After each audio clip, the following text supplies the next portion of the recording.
Hello, class. This is Professor McDermott coming to you from my living room. And I'm here with my good dog, Daisy, who doesn't like to let me out of her sight at any time. So she's very happy I'm teaching this course online this summer rather than face to face. Well, this is your introduction to Module 2. Normally, in these introductions, I'm going to recap the discussions for the previous week, but since those are still going on, I can't comment on those yet. So instead, we'll look ahead to Module 2. But first, I want to talk about a question that you may have had. Why is he teaching this class this crazy way? Why is he doing this to us? Now, don't lie, I bet that thought has crossed your mind. And it's a very legitimate question, which I'm going to address right now. Why do I use this type of learning technique with the emphasis on the group discussions? Well, I used to be the kind of professor that just went strictly by the book, textbook, lecture, quizzes, reading quizzes, then an exam.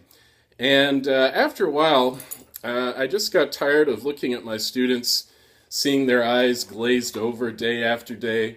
I got tired of them failing my exams because they had never had a chance to really own what we were discussing in class and to make it their own through a process of participation.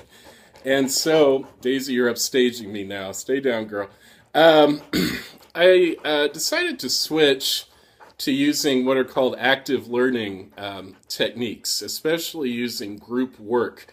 So instead of me lecturing all the time, I would give the students a document, as we've been doing in this class, and ask them to read it, and ask them to develop their own ideas and interpretations, and to discuss them, to do group work, to work on this together. And the results were astonishing, really.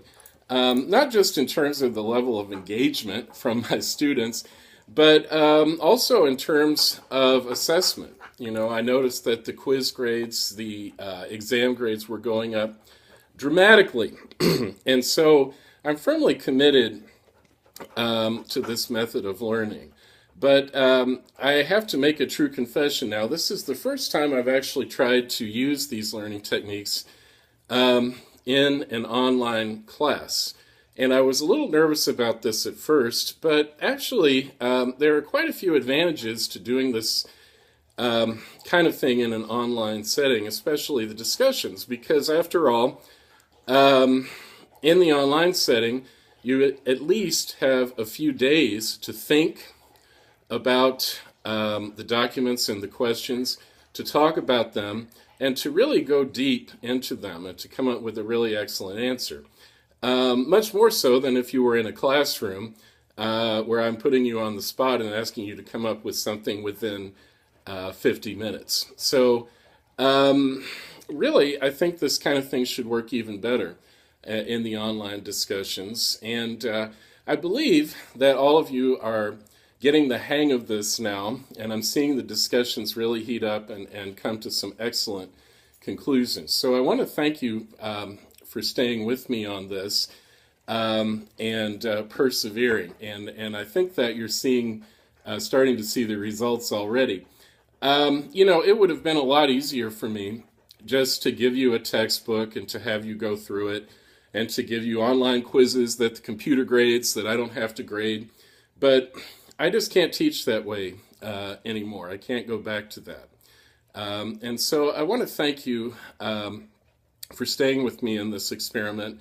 I hope and believe you will get a lot out of it. And I do encourage you to give me feedback on any problems that you see or anything that I can do to make this an even better experience for you.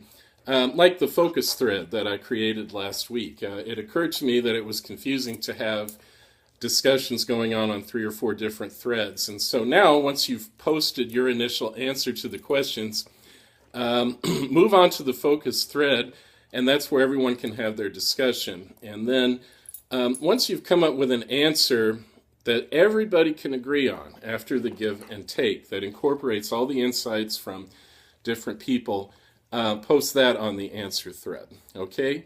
And like I said, I think you are starting to really get the hang of this and starting to do very well in this, so I appreciate that. Now, looking forward to Module 2, we are taking up the topic of the Gilded Age. That's a period of American history from about 1865 to 1900.